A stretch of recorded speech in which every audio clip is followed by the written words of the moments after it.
कर्तृत्व बुद्धि से प्रेरित होकर के भक्ति करता है, उसी प्रकार वह सच्चे देव की भी कर्तृत्व बुद्धि से प्रेरित होकर के भक्ति करता है। यह इसका दूसरे प्रकार का अज्ञान। दो ही बातें इसमें हैं। मैं रिपीट कर रहा हूँ फिर से, जिसने पूरा ध्यान नहीं दिया हो।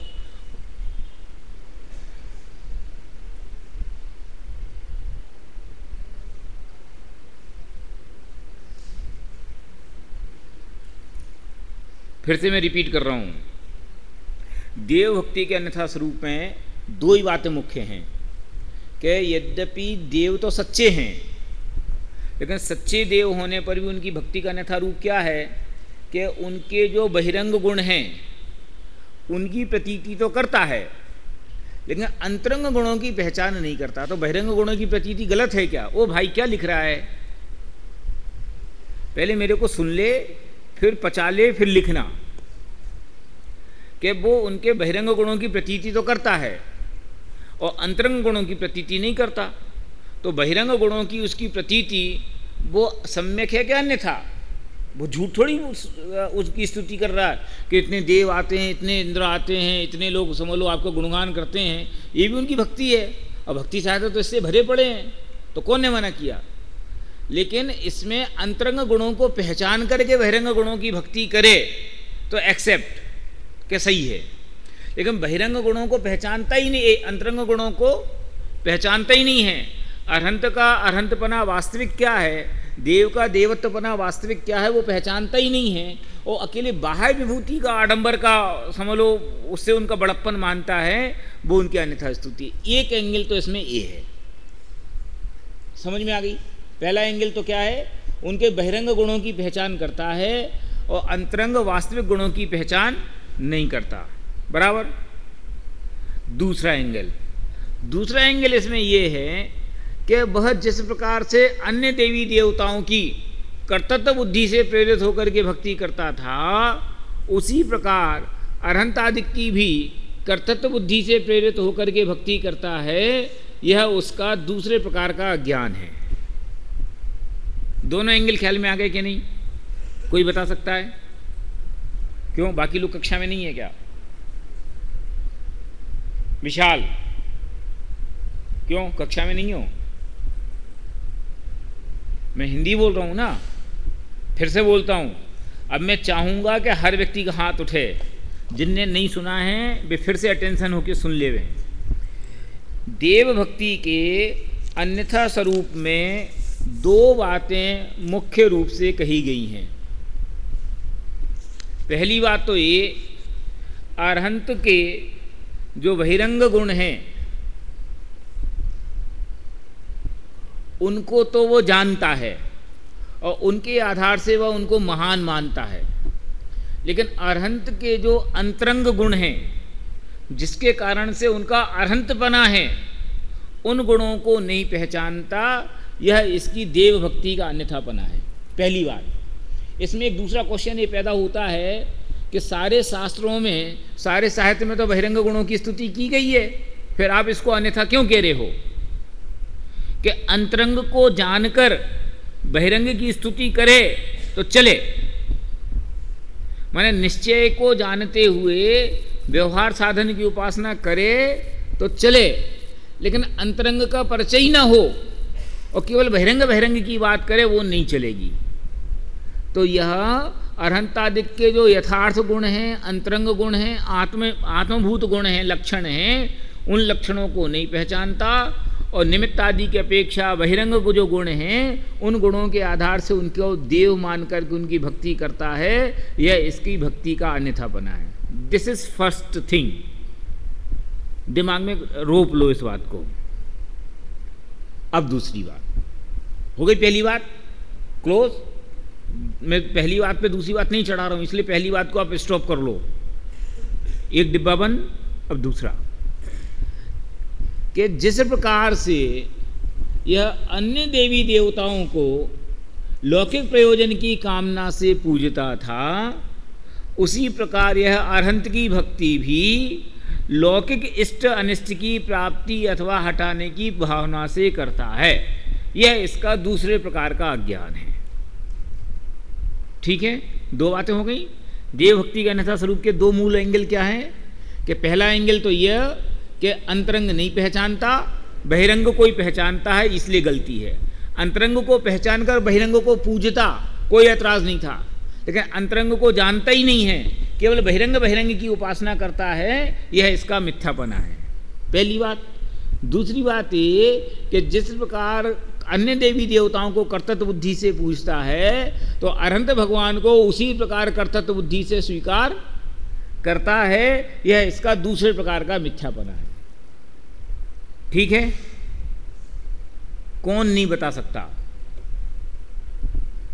विशाल बोलो।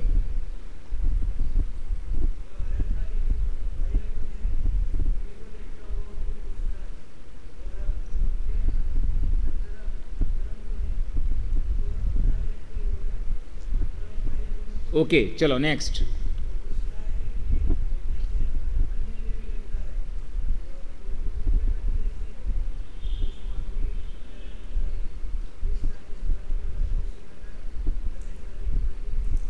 शाबाश, वेरी गुड, बैठो। किसी को कोई कंफ्यूजन? सबको समझ में आ गई? सब क्लियर? पूछ लूं तुमसे? हाँ बोलो।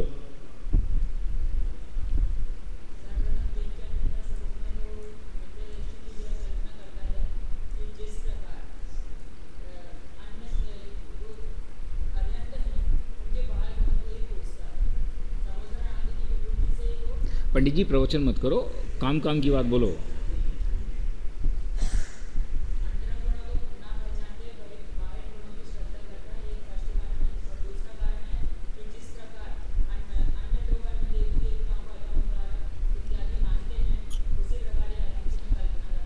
दैट्स गुड, ठीक है। कि बहिरंग को की पूजा करता है, उसके आधार से महिमा करता है, अंतरंग को नहीं पहचानता, पहली गलती। इसमें समोसरण, फिर बाह्य विशेषण, ये सारी चर्चा उसमें आ जाएगी। फिर अंत में जिस प्रकार नाम पूजन अन्य सामग्री तो अन्य देवी देवताओं को जैसे करता है ऐसे इसकी करता है, ठीक है। तो फिर अरहंत की यथार्थ भक्ति क्या है? भाई अन्यथा भक्ति तो हो गई, तो अब यथार्थ भक्ति किसको कहना? पीछे एक ग्रीन शर्ट, हाँ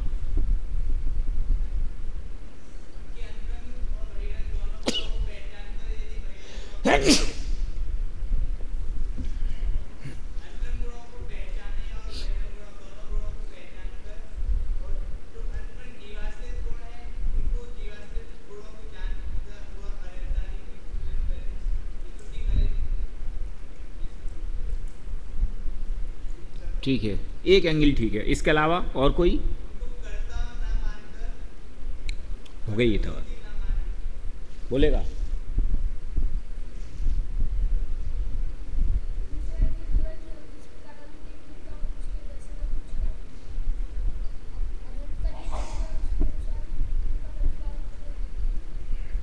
ये तो बात उसने बोल दी, बोलो।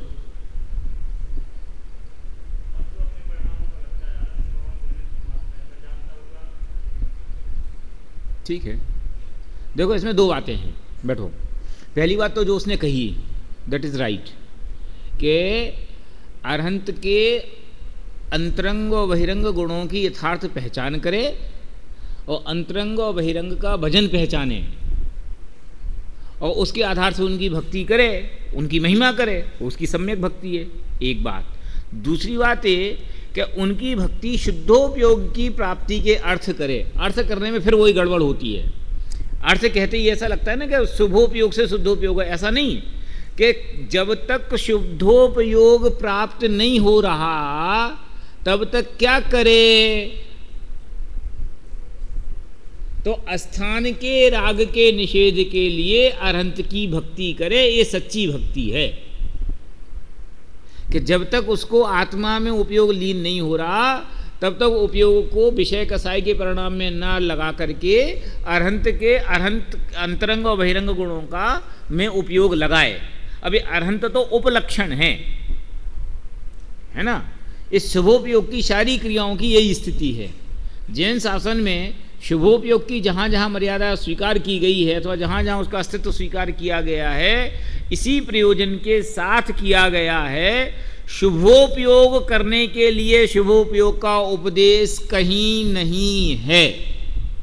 शुभोपयोग का उपदेश शुद्धोपयोग में जा नहीं पा रहा, अशुभोपयोग में जाना नहीं चाहता, इसलिए अन्य कोई रास्ता नहीं है, इसलिए उसमें रहता है। बस इसी प्रयोजन से शुभोपयोग का प्रतिपादन जैन दर्शन में अथवा जैन शासन में किया गया है।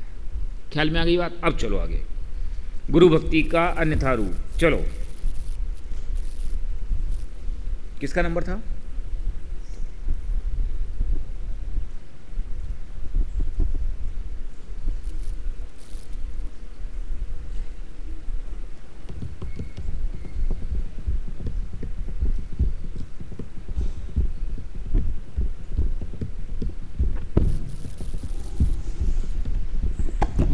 गुरु भक्ति का अन्यथा रूप।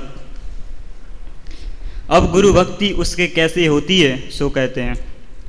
कितने ही जीव अज्ञानुसारी हैं, वे तो यह जैन के साधु हैं, हमारे गुरु हैं, इसलिए इनकी भक्ति करनी, ऐसा विचार कर उनकी भक्ति करते हैं। और कितने ही जीव परीक्षा भी करते हैं, वहाँ यह मुनि दया पालते हैं, सील पालते हैं, धनादि नहीं रखते, उपवास आदि तप करते हैं, क्षुधादि परिश्रय सहते हैं, किसी से क्रोधादि नहीं करते, उपदेश देकर औरों को धर्म में लगाते हैं, इत्यादि गुणों का विचार कर उनमें भक्ति भाव करते हैं। परंतु ऐसे गुण तो परम अहिंसादिक अन्नमतियों में तथा जैनी मिथ्या दृष्टियों में भी पाए जाते हैं, इसलिए उनमें अतिव्याप्तिपना है, इनके द्वारा सच्ची परीक्षा नहीं होती।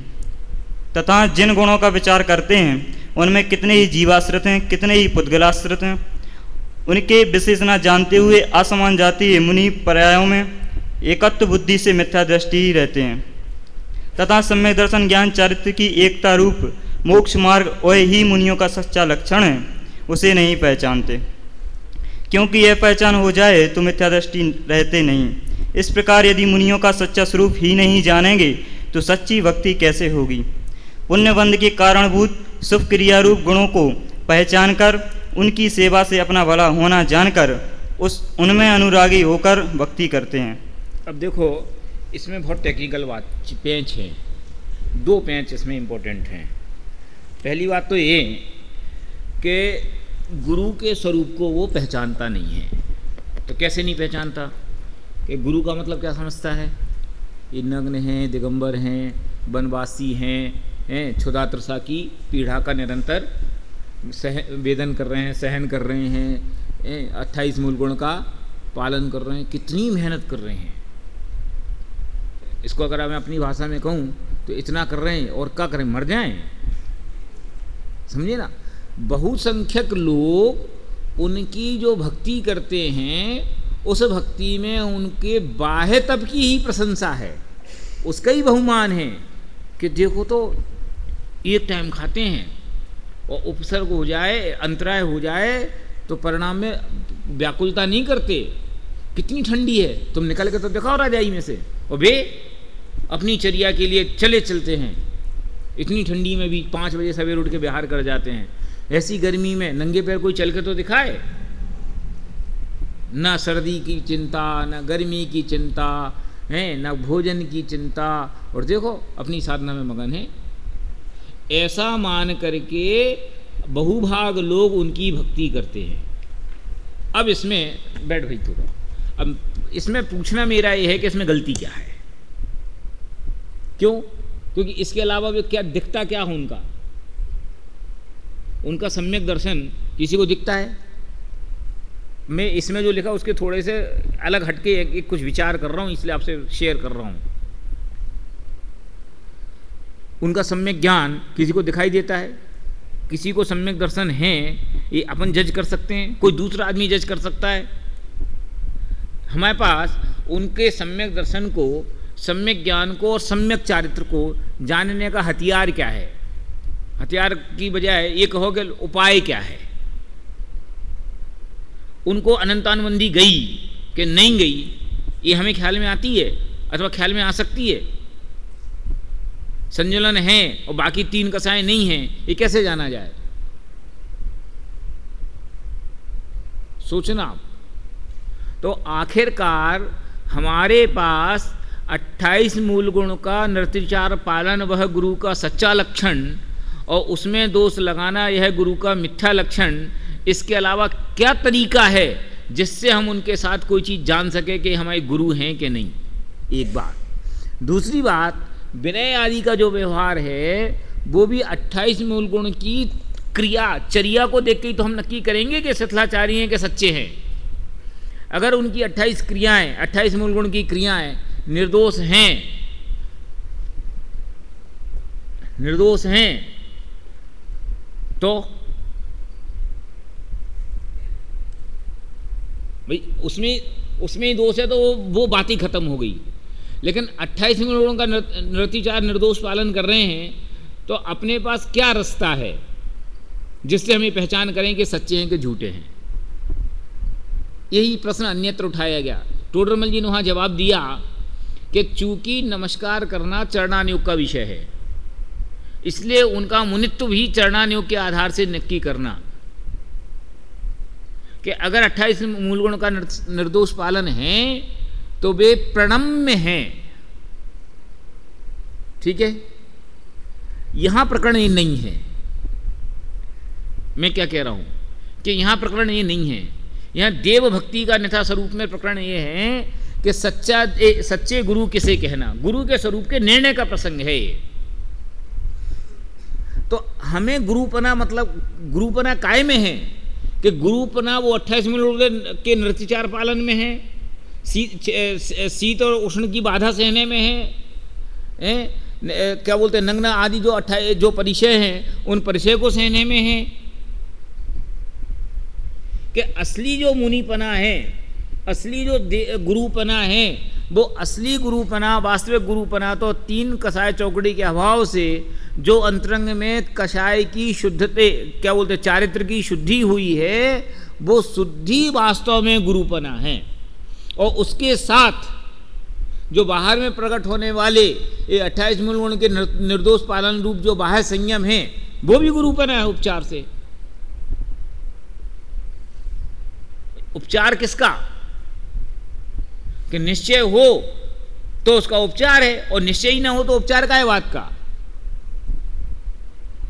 तो हमारे दिमाग में गुरु संज्ञा किसके लिए होनी चाहिए कि 3 कषाय के अभाव पूर्वक जो 28 मूल का नृत्याचार पालन करते हैं उनका नाम गुरु। तो अब हमारी गुरु के प्रति जो श्रद्धा है अथवा गुरुपने के स्वरूप के प्रति जो श्रद्धा है वो ऐसी होनी चाहिए। हमें उसका अंतरंग स्ट्रक्चर ख्याल में ही नहीं आता। उनका अंतरंग जो गुरुपना है, क्या कषाय के अभाव रूप परिणाम उसका नाम गुरुपना है, ये हमारे विचार का विषय नहीं बनता। हमारे विचार का विषय तो उनका नग्न दिगंबरपना बनता है, और हमारे विचार का विषय ज़्यादा से ज़्यादा बनता है तो वे नित्य इतनी प्रतिकूलताएं झेलते हैं वो बनता है। मैं उल्टा कहता हूँ कि ये तो हम अपनी आँख से देखते हैं, इसलिए हमें लगता है कि कितने परेशान हो रहे। देखो नग्न दिगंबर रह रहे, ठंडी गर्मी रात दिन जंगल, ये सब कितनी बाधाएं सह रहे। आप उनके एंगल से सोच के देखो हैं। इसको मैं थोड़ा, अगर मुझे उदाहरण तो सही नहीं है लेकिन फिर भी मैं कहता हूँ कि जैसे अपन बढ़िया आराम से अपने घर में रहते हैं और मौज करते हैं, देखो फुटपाथ पे जो भिखारी सो रहा है हमें तो वो अत्यंत दया का सा पात्र दिखता है, लेकिन वास्तव में वो भी मौज ही कर रहा है। क्यों? उसका थॉट प्रोसेस उसके बाहर ही नहीं जाता। उसके दिमाग के लेवल में कोई अच्छा बिस्तर उसको सोने मिल सकता है, उसके चिंतन में आता ही नहीं है, तो उसको वो फटा टूटा बिस्तर ही मजा देता है। ऐसे ही मुनिराज के जीवन में भी जो उनका वो समझ लो 28 मूल के पालन रूप परिणाम है, वो तुम अपनी आंख से देखते हो तो तुम्हें बड़े ऐसे लगते हैं कि क्या हो रहा है। उनसे पूछो भाई कितने उसके लिए क्या बोलना चाहिए, अब उस क्या बोले उसको, क्या उसमें वो कितने मगन हैं, तृप्त हैं। उल्टा भी तुम्हें देखते हैं तो उनको ऐसा कि कैसे आदमी है, मनुष्य वो मिला है और ऐसे संसार के नाना प्रकार के परिणाम में रह रहे हैं जिसमें निरंतर कहीं किसी प्रकार से सुख की कोई कल्पना नहीं है। ऐसे विषयों के प्रति भी दौड़ रहे हैं, रात दिन हैरान हो रहे हैं और मिलता जाता कुछ नहीं है। कैसे पागल आदमी है। माने मुनिराज अपनी आंख से ग्रस्त को देखें तो वे ग्रस्त उन्हें ऐसे दिखाई देते हैं और गृहस्थ मुनिराज को ऐसा देखते हैं तो उनको ऐसे दिखाई देते हैं। ये तो अपने अपने टेस्ट का फर्क है कि विद्वान को ज्ञान में ही मगन रहना अच्छा दिखाई देता है और धनवान को धन में ही मगन रहना अच्छा दिखाई देता है। अब धनवान विद्वान को देखता है तो उसको बड़ा दीनहीन दिखाई देता है, और वो ज्ञानवान धनवान को देखता है तो उसको वो दीनहीन दिखाई देता है। नहीं कि उसको यही लगता है कि इसकी जिंदगी ऐसी बर्बाद होगी, इसको लगता है इसने तो जिंदगी को देखी ही नहीं, किताबें पढ़ पढ़ के पागल हो गया। तो आप सोचो, तो गुरु वास्तविक गुरु किसका, गुरु की वास्तविक भक्ति किस बात की, कि वास्तविक भक्ति ये कि गुरु बने के अंतरंग लक्षण को पहले पहचाना जाए, और अंतरंग लक्षण के साथ फिर बहिरंग लक्षण भी पहचानो तो कोई ऐतराज नहीं, पर हम उनके अंतरंग लक्षण तो पहचाने नहीं और बहिरंग लक्षण के आधार से उनकी भक्ति करते हैं, उनके प्रति बहुमान करते हैं, तो हमने वास्तव में गुरु पना पहचाना ही नहीं। इसका नाम है गुरुपने की अन्यथा भक्ति, गुरु भक्ति का अन्यथा स्वरूप। कि महाराज की जय ओ ये वो उसके लिए कटने बने तैयार, और महाराज का स्वरूप क्या, महाराज कहना किसको, वो ख्याल में ही नहीं। उनने योग्य बात कही का अयोग्य बात कही, इस बात का कोई विवेक ही नहीं, कोई विचार ही नहीं। इकाई की गुरु भक्ति है। सोचो आप कि हम तुम्हारी ईंट से ईंट बजा देंगे, ये उपदेश गुरु ने दिया तो हमें तो वही पूरा करना है। तो भैया पहले ये तो नक्की कर लो गुरु ऐसा उपदेश देते भी हैं कि नहीं, अथवा ऐसा जो उपदेश दे उसे गुरु कहते भी हैं कि नहीं।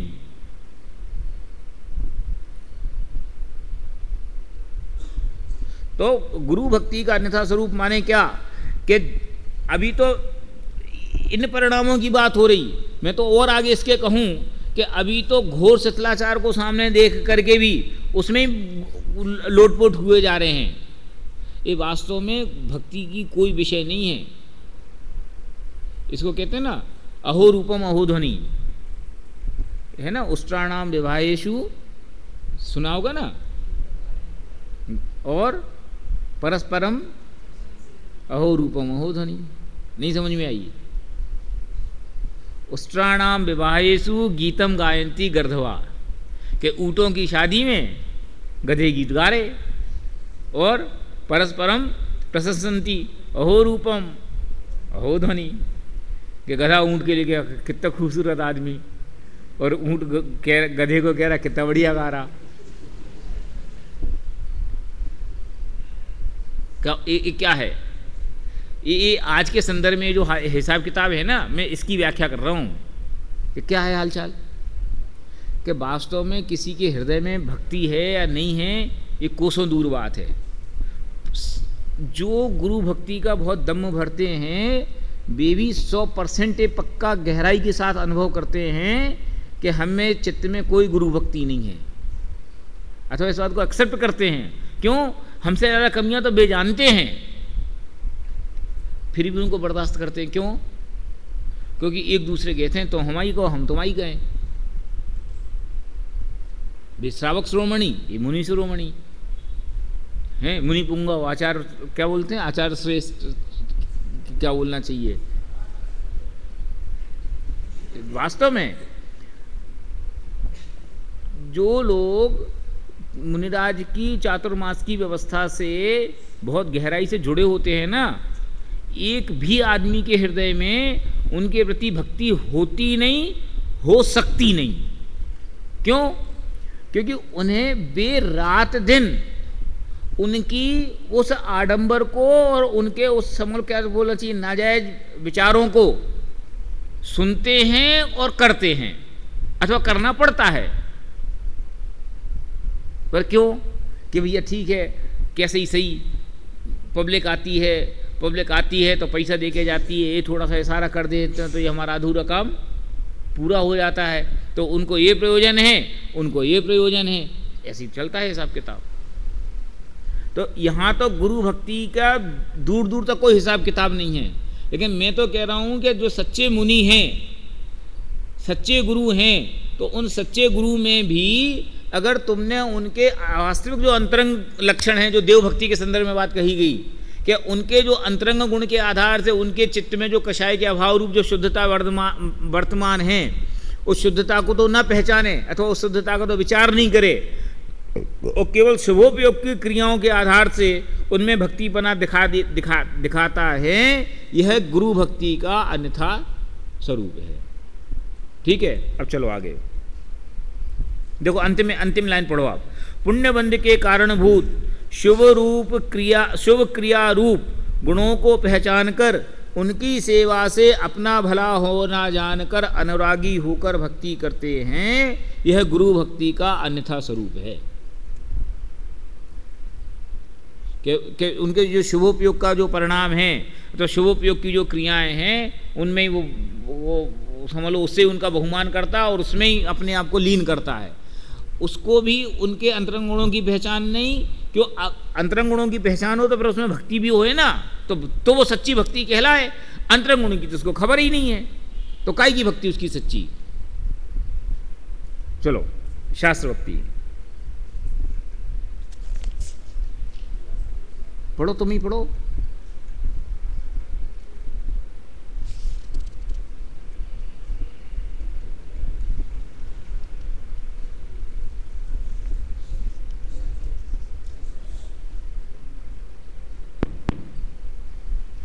शास्त्र भक्ति का अन्यथा रूप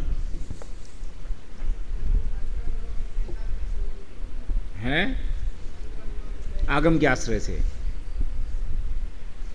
सच्ची कह रहा हूं कि गुरु के स्वरूप में उनके अंतरंग गुण कैसे होते हैं वो शास्त्र के आश्रय से पढ़े जाएंगे और उसके आधार से उसका ज्ञान होगा और उनके प्रतिपादन से उसका उनमें अनुमान किया जाएगा।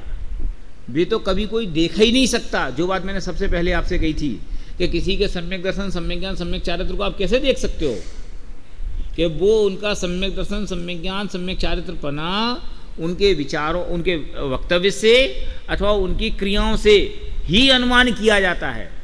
तो वो अनुमान तो झूठा हो सकता है कि हो सकता है ना।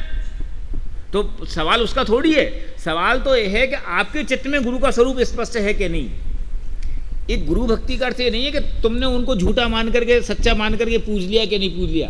सवाल ये है कि तुम्हारे दिमाग में गुरु का मतलब क्या है, तुम्हारे दिमाग में गुरु की प्रतिष्ठा क्या है, कि तुम्हारे दिमाग में गुरुपना क्या स्वीकार है। कि हमारे दिमाग में गुरुपना का मतलब ये है कि जो नग्न दिगंबर हों, जो इतनी धूप प्यास सहते हों, इतना सब करते हो, इसका नाम गुरुपना है। तो यही तो अन्यथा स्वरूप है। तो फिर क्या है कि भैया अंतरंग में 3 कसाय के चौकड़ी के अभाव रूप, बहिरंग में जो 28 गुणों का निर्विचार पालन करते हैं, उनका नाम गुरु है। हमारे दिमाग में ऐसा गुरुपना प्रतिष्ठित हो, फिर जैसा ये बहिरंग में ऐसा व्यवहार जिनके जीवन में दिखे, उनके प्रति हमारे चित्त में बहुमान हो, इसका नाम है गुरु भक्ति। और गुरु भक्ति का अन्यथा स्वरूप क्या है, अब थोड़ा आगे फिर बढ़ता हूं मैं, कि हमारे दिमाग में तो गुरुपने का कोई मतलब ही नहीं है, हम गुरु का स्वरूप ही नहीं समझते। और सच्चे गुरु भी आए, जो अब मैं कहता हूँ महावीर भगवान को तुमने पूजा तो वे तो सच्चे देव थे, तो सच्चे देव भी तुमने सच्चा समझ के नहीं पूजे तो तुम्हें वो अन्यथा रूप फले। तो ऐसे ही सच्चे गुरु को भी तुमने उनके जो बहिरंग गुण थे उनकी तो प्रतीति करी और उनके अंतरंग गुणों की प्रतीति नहीं करी, तो तुम्हारी वो भक्ति उनके प्रति सच्ची भक्ति नहीं कहलाई। प्रसंग ये नहीं है कि तुमने, वो तो फिर कुगुरु में गया, वो काय में गया, वो कुदेव में गया, कुगुरु में गया। माने अगर सामने वाला अवलंबन ही अच्छा नहीं है, झूठा है, भ्रष्ट है, और फिर हमने उसकी भक्ति करी, वो तो कुगुरु की भक्ति में गई, कुलिंगी की भक्ति में गई। शीतलाचारी साधु की बात करी तो यहां तो प्रकरण ये है कि सच्चे साधु को भी अवलंबन किया और सच्चे साधु का अवलंबन करने पर भी उनके प्रति भक्ति तुमने करी, लेकिन अगर उनको वो सच्चे पने का यथार्थ कारण नहीं जाना तो वो भक्ति उनके प्रति अच्छी हो ही नहीं सकती। उनके प्रति जो बहुमान का परिणाम वो सम्यक पने से आएगा ही नहीं। समझ में आई बात कि नहीं आई? देखो यहां बात गुरु कैसा है इसके निर्णय की नहीं हो रही। अगर गुरु कैसा है उसके आधार से निर्णय करोगे तो फिर वो सच्चे देव व कुदेव इसके निर्णय में जाएगा, सच्चे गुरु व कुगुरु के निर्णय में जाएगा, कि जो 28 मूल गुणों का पालन करें वे सच्चे मुनि, और जो इसमें दोष लगाए वे समझ लो कुगुरु। ठीक है, और सच्चे गुरु की भक्ति करना सुगुरु की भक्ति करना, और ऐसे कुलिंगी की भक्ति करना वो कुगुरु की भक्ति करना, वो तो गया डिपार्टमेंट उधर। अब यहाँ तो प्रश्न ये है कि आप सच्चे के प्रति भक्ति कर, सच्चे देव सच्चे गुरु और सच्चे शास्त्र, सच्चे देव सच्चे गुरु और सच्चे शास्त्र का अवलंबन आप ले रहे हो। सामने तो सच्चे देव हैं, सच्चे गुरु हैं और सच्चे शास्त्र हैं। सच्चे देव गुरु शास्त्र होने के बावजूद भी उनके प्रति अन्यथापना क्या है कि उनकी सच्चाई क्या है ये तुम्हारे दिमाग में नहीं है, इसलिए उनके प्रति वो तुम्हारी अच्छी भक्ति, तुम्हारी भक्ति असली नहीं है। ये हमारी भक्ति की तरफ से बात हो रही है कि उनके प्रति उनके आत्माश्रित गुणों का तुम्हें खबर नहीं, अथवा उनका गुरुत्व क्या है, वास्तव में गुरुपना क्या है वो तुम्हें ख्याल में नहीं है। और जो बहिरंग गुण हैं, बहिरंग समझ लो जो उनके तपस्या आदि गुण हैं, उनके आधार से तुम उनकी महिमा करते हो, तो वो तो उनकी गुरुपना है ही नहीं, वो तो उनकी महिमा है ही नहीं। तो जो उनकी महिमा नहीं है उसके आधार से उनकी महिमा करी, ये गुरु भक्ति का अन्यथा स्वरूप। कुगुरु भक्ति की बात नहीं हो रही, कुदेव भक्ति की बात नहीं हो रही, देव भक्ति के अन्यथा स्वरूप की बात हो रही। माने अवलंबन सामने कौन है? सच्चे देव सच्चे गुरु और सच्चे शास्त्र। सच्चे देव की भक्ति अन्यथा भक्ति क्यों? क्योंकि देव का देवपना असली क्या ये तुमने नहीं जाना, उनके बाहर की जो दुनिया भर की आडंबर हैं उनको पहचाना, और उसके आधार से भैया महावीर भगवान बहुत बड़े, क्यों देव गजब कर देते हैं। तो देव तो सच्चे थे, लेकिन सच्चे देव का स्वरूप नहीं समझा, ठीक है, इसलिए देव की भक्ति अन्यथा। ऐसे ही गुरु तो सच्चे हैं, लेकिन गुरु का असली गुरुपना नहीं समझा, ये गुरु भक्ति का अन्यथापना।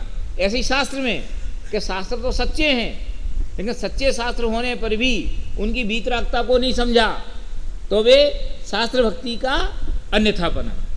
अंतर ख्याल में आया दोनों बातों में कि नहीं?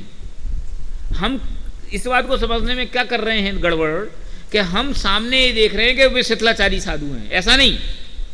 शीतलाचारी साधु की भक्ति तो वो कुगुरु की भक्ति में गई। तो सम्यक साधु सच्चे साधु, तो सच्चे साधु की भी भक्ति सच्ची कब कहलाएगी? कि जब तुम्हें उनकी सच्चाई ख्याल में आए कि ये साधु हैं, तो इनकी साधुता क्या, इनके प्रति तुम्हें स्नेह कब आएगा? कि इनके प्रति स्नेह जब आएगा जब तुम इनकी असलियत जानोगे, समझिए। इनके प्रति मित्र भाव कब आएगा? कि जब इनका तुम मैत्री भाव जानोगे कि यार ये तो मेरे प्रति बहुत मैत्री रखते हैं। तो कल तक तुम इनके साथ सामान्य मित्र जैसा व्यवहार करते थे, और जैसे ही किसी कारण से तुम्हें ख्याल में आया कि इनका मेरे प्रति मैत्री भाव विशेष है, अथवा ये मेरे प्रति अनुराग विशेष रखते हैं, तो तुम्हारे अंतरंग का स्नेह भी विशेष होता है कि नहीं होता है? तो बाहर की बात नहीं है, तुम्हारे दिमाग में उनके प्रति का एंगल उसकी बात है। तो देव के प्रति देव का सच्चापना ख्याल में हो, फिर भक्ति हो, उसका नाम है देव भक्ति का सच्चा स्वरूप। और सच्चा एंगल ख्याल में ना हो और उनके बहिरंग गुणों के आधार से उनकी भक्ति करो, यह देव भक्ति का अन्यथा स्वरूप। ऐसे ही गुरु भक्ति में कि गुरुपना जिसके कारण से होता है वो सच्चाई तुम्हें ख्याल में हो, फिर उनकी भक्ति हो, वो गुरु भक्ति का सम्यक स्वरूप। और तुम्हें उनका सम्यकपना ख्याल में ना हो, माने वास्तविक गुरुपना किसे कहते हैं ये ख्याल में ना हो, और उसके आधार से तुम उनकी भक्ति करो, बहिरंग गुणों के आधार से उनकी भक्ति करो, और कोई भी कारण से उनकी भक्ति करो, वो उनका क्या है? अन्यथा स्वरूप। ऐसी शास्त्र के संदर्भ में लगाना, ठीक है। चलो अच्छा रहा तुमने पूछा, तो इस निमित्त से सब क्लियर हो गई। बोलो।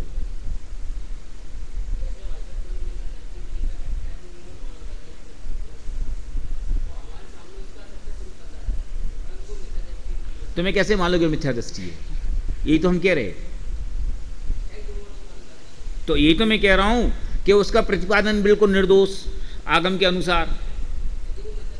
सुन तो मेरी बात में क्या कह रहा हूं कि उनका जो प्रतिपादन है वो आगम के अनुसार बराबर है, एक्यूरेट, उसमें कोई गड़बड़ नहीं है। उनकी जो चर्या है वो चर्या बिल्कुल आगम के अनुसार है, निर्दोष है, उसमें कोई गड़बड़ नहीं है। तो तुम्हारे पास क्या हेतु है जिससे तुम ये अनुमान करते हो कि मिथ्या दृष्टि है? पूछ रहा हूं मैं, यही तो मैं कह रहा हूं। तो मैं इस बात का निर्णय कैसे हुआ?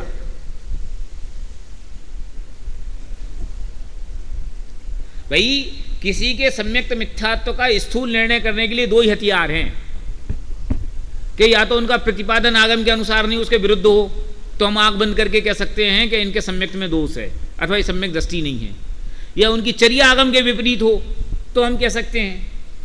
लेकिन ना तो चर्या आगम के विपरीत है ना प्रतिपादन आगम के विपरीत है, तो परिणाम तुम्हारे पकड़ में आते नहीं है, तो तुम कैसे कहते हो कि मिथ्यात्वी है?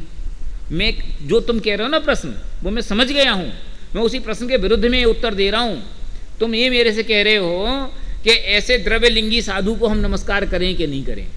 मैं कह रहा हूं कि तुम्हें कैसे मालूम कि उसका द्रव्यलिंग है? ये तो शास्त्र में बताया गया कि ऐसे द्रव्यलिंगी साधु भी होते हैं, लेकिन मेरे सामने कोई आ जाए तो उनको नहीं पहचाना जा सकता कि हम ऐसे किसी इंडिविजुअल व्यक्ति को ये द्रव्यलिंगी ये भावलिंगी ऐसा नहीं पहचान सकते। अरे ये एक बार द्रव्यलिंगी और भावलिंगी की बात तो जाने दो, ऐसा हजारों बार होता है कि नहीं कि वो छठवें सातवें गुणस्थान में पहुंच गए, फिर पहले गुणस्थान में आ गए, फिर छठवें सातवें में पहुंच गए, फिर पांचवें में आ गए, फिर चौथे में आ गए, फिर उधर उपसम श्रेणी में पहुंच गए, फिर उधर से पहले गुणस्थान में आ जाए। हो सकता है कि नहीं? एक दिन के दिन भर के वो अंतर मुहूर्तों में इतनी उठापटक हो सकती है कि नहीं? तो अब मैं पूछता हूं कि कोई साधु हो गए, छठवें सातवें गुणस्थान में आ गए, अब उनके परिणाम गिर कर पहले गुणस्थान में आ गए, कपड़ा पहन ले, चलो उनकी तो छोड़ो, आचार्य को ख्याल में आ गया, अब आचार्य उनकी भक्ति करें, उनके योग्य व्यवहार करें कि नहीं करें, अथवा दूसरे उनके जूनियर साधु उनको ख्याल में आ गया, इनके परिणाम गिर गए, उनके योग्य भक्ति करें कि नहीं करें? टोडरमल जी इसका जवाब दिया कि योग्य व्यवहार ही चाहिए, पहले तो ख्याल में आता नहीं, फिर भी परिणामों की निर्मलता से विशुद्धता के कारण से किसी दूसरे को कदाचित ख्याल में आ भी जाए तो भी उसका व्यवहार तो चरणानुयोग की मर्यादा के अनुसार ही होगा। क्यों? क्योंकि अगले सेकंड में फिर परिणाम बदल जाने वाला है। तो जो निरंतर ऐसे उठापटक वाले परिणाम हैं, इनके आधार से थोड़ी व्यवहार नक्की किया जाता है। मैं आपसे पूछता हूं, मैं आपका अध्यापक हूं, अब आपको मेरे प्रति विनय का व्यवहार करना है। अभी मैं थोड़ा अच्छा पढ़ा रहा हूं, अरे यार कल थोड़ा कठिन हो गया, फिर एक दिन नहीं, नक्की करो कैसे होगा। और इसी में किसी को समझ में आ गया, किसी को समझ में नहीं आया, किसी को अच्छा लगा, किसी को बुरा लगा, तो कैसे व्यवहार नक्की किया जाएगा? बोलो, क्षण क्षण के परिणाम से तो नक्की नहीं होगा ना। एक सेकंड में किसी को ऐसा लगता है कि मेरे को ऐसी इच्छा होती है, उसकी को उठा के बाहर फेंक दे। तुम्हारे साथ भी कि कोई मेरे साथ कोई व्यवहार करे तो क्षण भर में ऐसी इच्छा होती है कि ऐसा कर दो, और अगले क्षण में होता कि नहीं होता? तो इसके आधार से व्यवहार होता है।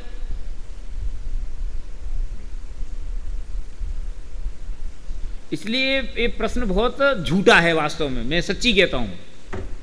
कैसा उनकी क्रिया तो बहुत निर्दोष है, विचार भी बहुत एकदम अच्छे हैं, बोलना बहुत सही है, लेकिन वे द्रव्यलिंगी मिथ्या दृष्टि हैं। अब मैं उनको व्यवहार करूं कि नहीं करूं? अरे मूर्ख, तुम उनके मिथ्या दृष्टिपना सम्यक दृष्टिपना पता कैसे कर सकता है?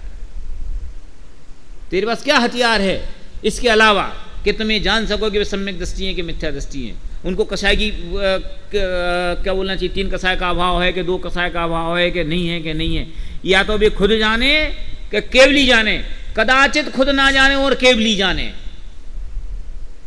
छठवें सातवें गुणस्थान के बाद जो शुभोपयोग का परिणाम होता है शुक्ल ध्यान की श्रेणियों में, तो वो परिणाम कदाचित खुद की पकड़ में नहीं आए, लेकिन शास्त्र कहते हैं कि वहाँ आश्रय बंध है, तो इससे ख्याल में आता है कि वहाँ कोई शुभोपयोग की क्रिया है, अशुभोपयोग की क्रिया भी है, परिणाम है।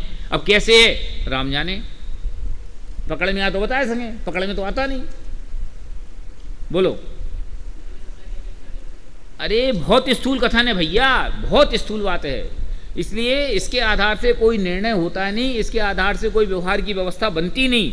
व्यवहार की व्यवस्था तो चरणानुयोग में जैसा विषय प्रतिपादित किया गया है उसकी मर्यादा के अनुसार ही बनती है, बननी चाहिए, इसके अलावा उल्लंघन नहीं होना चाहिए। सम्यक मिथ्यात्व के आधार से शास्त्र में कहीं किसी के साथ कोई व्यवहार लिखा ही नहीं गया। चौथे गुणस्थान पर तीसरा के लिए क्या व्यवहार है बताओ? जो व्यवहार कहा गया है पंचम गुण स्थान से, अथवा और कहो तो छठवें गुण स्थान से व्यवहार कहा गया, सातवें गुण स्थान से, इसके पहले तो कोई व्यवहार ही नहीं है। और पंचम गुण स्थान में भी उस समय लास्ट में जो 11वीं ऋतुमा में जाकर के वो छुल्लक एलक की जब वो परिणति आएगी, जब उसके पहले तो कुछ ही नहीं है। सोचना आप। तो गुरु भक्ति का अन्यथा स्वरूप मतलब क्या? कि गुरु भक्ति का अन्यथा स्वरूप का मतलब ये कि हमारे चित्त में गुरु बने का मतलब ही नहीं ख्याल में है, और हम भक्ति करे जा रहे, ताली ठोके जा रहे कि भगवान के मंदिर में बहुत भक्ति तो कर रहे, लेकिन भगवान का मतलब क्या होता है ये तो पता है भले आदमी के नहीं के हाँ कि क्या कि इनकी भक्ति करने से मेरे दुख दूर हो जाते हैं। इसका नाम है अन्यथा स्वरूप। कि गुरु भक्ति का क्या बोलना चाहिए, जय जयकार के नारे तो कुंद आचार्य की जय, कुंद आचार्य की जय, नारे तो खूब लगा रहे, लेकिन तुम्हें इस नारे का मतलब पता है? तो कुंद आचार्य की भक्ति का मतलब पता है कि है ना कि नग्न दिगंबर साधु थे जिनने समय साल लिख करके हमारा उपकार किया था। ये तुम्हारी अन्यथा भक्ति है क्या? ये थोड़ी उनका गुरुपना है। उनका असली गुरुपना तो वो शुद्धोपयोग की परिणति है, वो भी हमारे ख्याल में हो, फिर हम समय सार के खूब गीत गाएंगे, तो फिर ये हमारे समय सार के आधार से भी उनकी महिमा करना सही होगा। लेकिन वो तो तुम्हें पता ही ना हो, उसका तो तुम्हारे दिमाग में खाता ही ना हो, काउंट ही ना हो, और केवल जो बहिरंग में उनका जो समझ लो आचरण है, व्यवहार है, अथवा जो क्रियाएं हैं, उसके आधार से उनकी महिमा करो, ये इसका नाम है गुरु की अन्यथा भक्ति। गुरु तो सच्चे हैं, लेकिन गुरु सच्चे होने पर भी तुम्हारे दिमाग में उनका सच्चापना क्या है ये तुम्हें दिमाग में नहीं पता। तुम्हारे दिमाग में गुरु का सच्चापना क्या होता है, गुरु का असली गुरुपना क्या है तुम्हारे दिमाग में नहीं है, इसलिए तुम्हें वो उनके प्रति सच्ची भक्ति नहीं होगी, यथार्थ भक्ति नहीं होगी।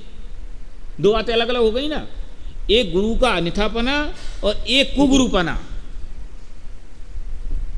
कुगुरुपना तो व्यक्ति के अवलंबन के आधार से कि ये आदमी सच्चा है कि झूठा, झूठे आदमी को हम सच्चा मान के पूजें, इसका नाम है कुगुरु की भक्ति। और ये तो सच्चे हैं, लेकिन इनकी सच्चाई हमारे दिमाग में फीड नहीं है, और फिर भी हम उनकी भक्ति करें, इसका नाम है गुरु भक्ति का अन्यथा स्वरूप। ठीक है, चल भाई। अब शास्त्र भक्ति का स्वरूप कहते हैं कितने ही जीव तो 10:15 बज गए भाई। हाँ, अन्याय नहीं करना चाहिए।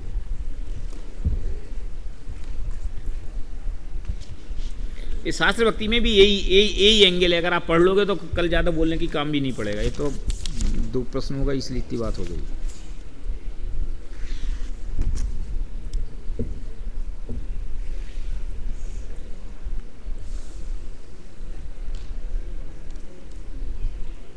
अरे यार, इस एक पेज का बलिदान करके यार नाम तो लिख देना भाई, मुझे रोज बहुत परेशानी होती है यार।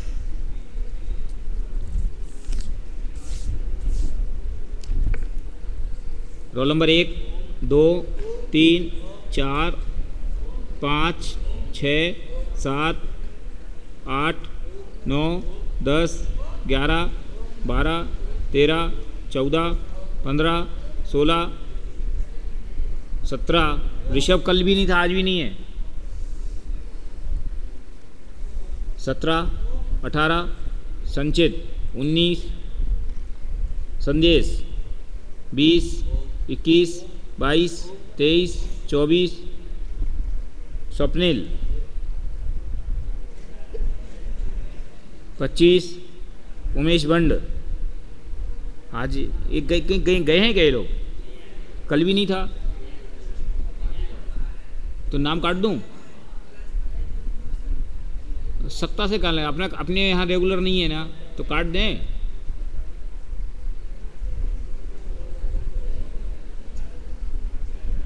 छब्बीस, 27, 28 विकास कहाँ थे कल? क्या दिमाग चल रहा था?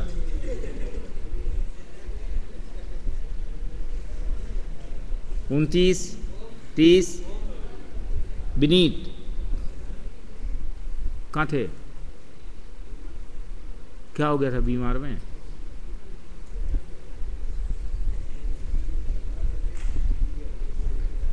इकतीस विशाल, 32, 33, 34 अनुभूति, 35, 36 निधि 37,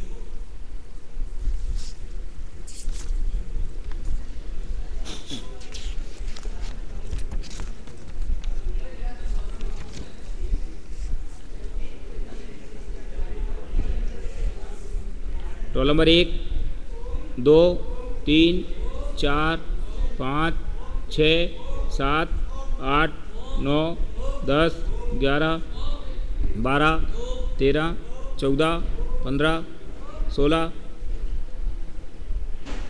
16 सचिन, 17, 18, 19, 20 सौरभ। कहाँ थे कल?